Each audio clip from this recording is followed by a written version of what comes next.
Hello மக்களே, welcome to Prema's Culinary. இன்னைக்கு வீடியோவில் நம்ம பார்க்க போகிறது ஒரு டேஸ்டியான டெலிஷியஸான ஹெல்த்தியான பாயசம் தான் நம்ம இந்த வீடியோவில் பார்க்க போகிறோம்.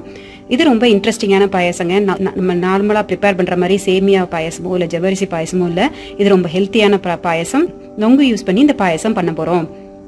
வாங்க குவிக்கா இந்த பாயசம் எப்படி பண்றதுன்னு பாத்திரலாம். ஒரு 3-4 நுங்கு வந்து தோல் உரிச்சு வச்சிருக்கேன். அதை வந்து சின்ன சின்ன பீசஸா இந்த மாதிரி கட் பண்ணி எடுத்து வச்சிருக்கேன். அதுக்கப்புறம் இன்னைக்கு நான் வந்து கண்டென்ஸ் மில்க் யூஸ் பண்ணி தான் இந்த பாயசம் பண்ண போறேன். நீங்க வந்து ஃப்ரெஷ் மில்க் இருந்ததுன்னா அந்த ஃப்ரெஷ் மில்கை நல்லா வந்து திக்கா காய்ச்சிட்டு நல்லா வந்து ஒரு 2 கப்பு ஃப்ரெஷ் மில்க் வர மாதிரி நல்லா திக்கா காய்ச்சி எடுத்து வச்சுக்கலாம். நான் இன்னைக்கு வந்து டைம் சேவ் பண்ணுறதுக்காக நான் வந்து கண்டென்ஸ் மில்க் யூஸ் பண்ணுறேன்.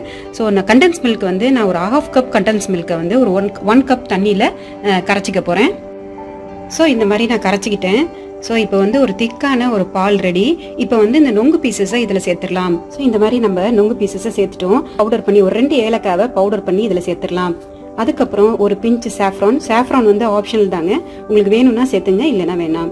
இந்த பாயசம் பண்ணி 1 hour ஃப்ரிட்ஜில் வச்சுட்டு அதுக்கப்புறமா சர்வ் பண்ணிங்கன்னா சாப்பிடும்போது ஜில்லுன்னு ரொம்ப சூப்பராக இருக்கும், ரொம்ப டேஸ்டியாக இருக்கும். அது மட்டும் இல்லை, இந்த மாதிரி வந்து சம்மரில் வந்து இந்த மாதிரி நம்ம குளுமையான ஃப்ரூட்ஸ் எல்லாம் நம்ம நிறையாவே சேர்த்துக்கணும். பாலோட நிறையா இந்த மாதிரி ஃப்ரூட்ஸ்லாம் சாப்பிடும் போது பாடி ஹீட்டை வந்து தனியும்.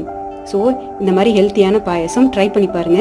உங்களுக்கு இந்த ரெசிபி பிடிச்சிருக்கும்னு நினைக்கிறேன். பிடிச்சிருந்ததுன்னா லைக் பண்ணுங்க, ஷேர் பண்ணுங்க, கமெண்ட் பண்ணுங்க, அப்புறம் இன்ஸ்டாகிராமில் ஃபாலோ பண்ணுங்க. அடுத்த வீடியோவில் இன்னும் நிறைய இன்ட்ரெஸ்டிங்கான ரெசிபிஸோட உங்களை நான் சந்திக்கிறேன். Until then, bye from Prema Arvindan. Bye.